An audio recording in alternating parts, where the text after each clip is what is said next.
بسم الله الرحمن الرحيم.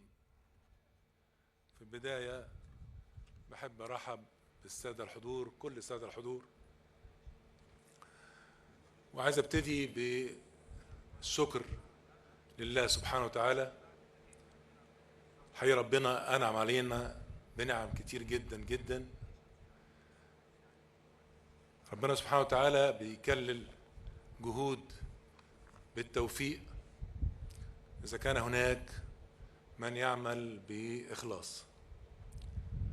فالحقيقة كل الشكر لله سبحانه وتعالى.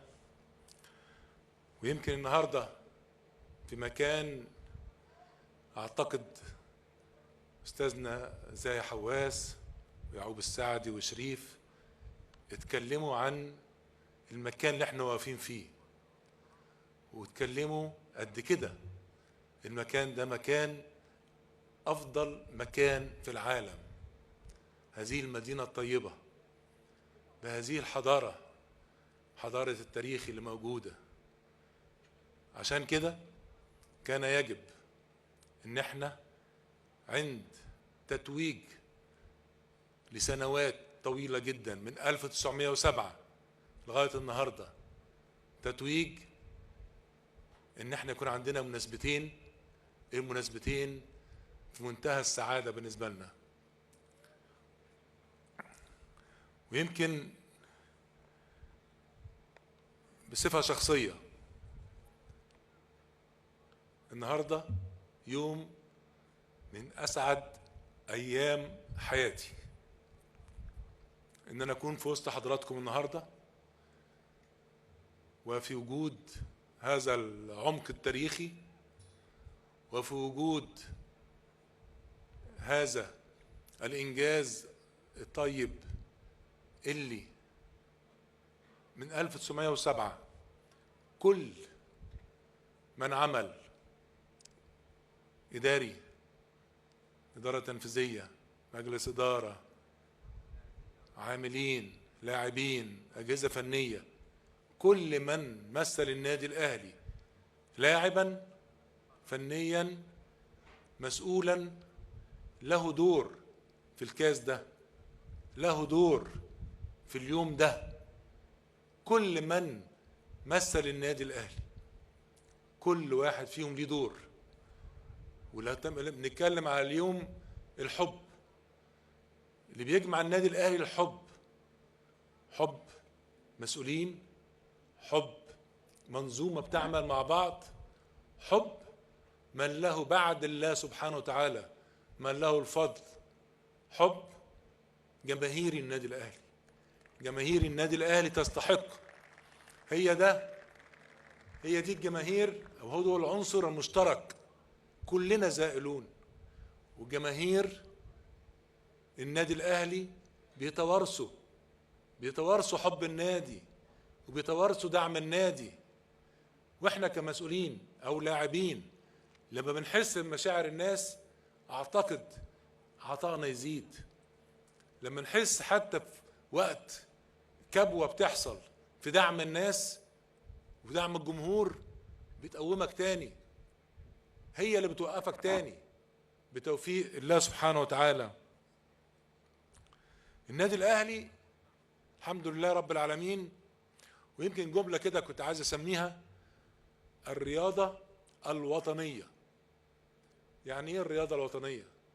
النادي الأهلي نشأ على الوطنية، والنادي الأهلي بيعمل دايما وبلده قدام عينيه. في مجاله النادي الأهلي بيحاول يكون مخلص جدا في عطائه علشان البلد تقوم أو نساهم في عظمة بلدنا. الرياضة الوطنية يا جماعة مش كلام، مش الوطنية حد يمسك ورقة يتكلم منها. الوطنية عمل وإخلاص، كلنا في كل المجالات مش بس الرياضة. لو كل واحد أخلص في عمله أعتقد هنشوف بلدنا بشكل نتمناه كلنا بإذن الله. يمكن على مدار السنوات اللي فاتت، معلش هتكلم على آخر 7 سنين، النادي الأهلي وصل للنهائي افريقيا 5 مرات. النادي الاهلي فاز ببطولة افريقيا 4 مرات. النادي الاهلي لعب في كاس العالم مرات عديدة وحصل على برونزية كاس العالم 3 مرات. النادي الاهلي 5 دوري، والنادي الاهلي 2 كاس مصر، و2 سوبر افريقي، و6 سوبر مصري. ده على اخر 7 سنين. ليه انا بتكلم على 7 سنين؟ عشان عاوز ارجع تاني اثبت شيء، اللي هو انك انت تصل لتحقيق انجاز ممكن يبقى في طبعا تعب وجهد، لكن توصل. لكن انك تحافظ على الانجاز ده لسنوات ورا بعض طويلة، هو ده النادي الاهلي. هو ده اللي احنا اتعلمناه في النادي الاهلي. النادي الاهلي النهارده وصل للقمة، بس حافظ عليها. حافظ عليها. وانا يمكن ما عنديش معلومة حقيقية يعني، لكن اعتقد ان النادي الاهلي على مدار في التاريخ، مش في التاريخ يعني الايام دي، في اكتر نادي في العالم حقق هذا الانجاز على مستوى القاري. انك توصل 5 مرات نهائي افريقيا وتحقق 4 منهم. اعتقد النادي الاهلي النهارده برضه على مستوى العالم هو الاكثر تحقيقا للبطولات. يمكن على المستوى القاري هو رقم 2. ده الاهلي، وده رجاله، وده جمهوره. هو ده النادي الاهلي، المنظومة اللي بتشتغل مع بعض، المنظومة اللي بتبني مع بعض، المنظومة اللي بتلتحم مع بعض. هو ده عظمة النادي الاهلي. يمكن الكاس اللي قدام حضراتكم تتويج لأول بطولة تقام بهذا النظام، بهذا التنظيم، أو بهذا العدد. عشان كده النادي الأهلي لما يكون ممثل هو تتويج لما صنعه النادي الأهلي خلال الفترة اللي فاتت. ويمكن برضو حاجة الحقيقة شغلنا كلنا، وكان الكاس يكون موجود عند سيادة الرئيس، يكون هناك صورة مع سيادة الرئيس عبد الفتاح السيسي، ولكن انشغاله بالأحداث اللي احنا بنمر بيها. واسمحوا لي هنا هطلع بره الموضوع ثواني. احنا كلنا متألمين جدا، كلنا متألمين جدا، متألمين لأن في ناس بتتصدق، ناس دايما تتكلم عن حقوق الإنسان. هم فين؟ ما شافوش الإنسان اللي حصل فيه الفترة اللي فاتت.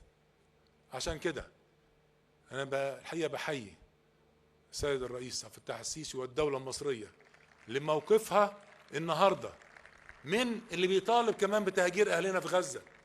الموقف ده موقف تاريخي، يجب ان احنا نكون بمنتهى القوة. ما ينفعش ده يحصل.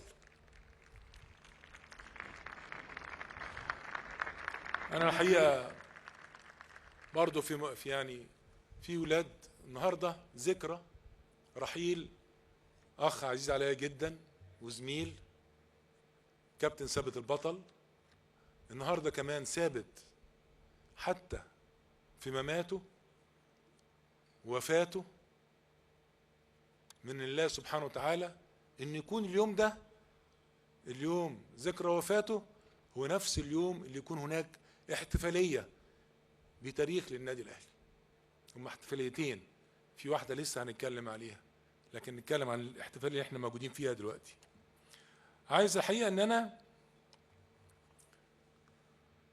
اطالب الجميع بتقدير، ويجب ان يكون ده تقدير النادي الاهلي. النادي الاهلي يستحق التقدير من الجميع. احنا مش بنتكلم كتير، بس النادي الاهلي في الموقف ده وفي وسط التاريخ اللي احنا فيه ده وما تحقق على مدار السنوات الطويلة من منذ إنشاء الأهلي 1907 إلى الآن، يجب النادي الأهلي أو يستحق، يجب يعني النادي الأهلي المفروض إنه يستحق التقدير من الجميع. وأي نادي وأي منظومة عمل في أي مجال تشتغل بإخلاص يجب إن هي نقدرها جميعا، ويجب إن احنا جميعا نقف معاها، ويجب إن احنا جميعا نوضح إن احنا الناس دي شغالة صح علشان اللي جاي، وعلشان الأجيال اللي جاية يعرفوا عمق العمل لبلدنا. هنا يمكن الحقيقة زي ما قلت قبل كده، أنا بشكر كل لاعب، كل مسؤول، كل عامل ليه اشتغل وعمل مع النادي الأهلي.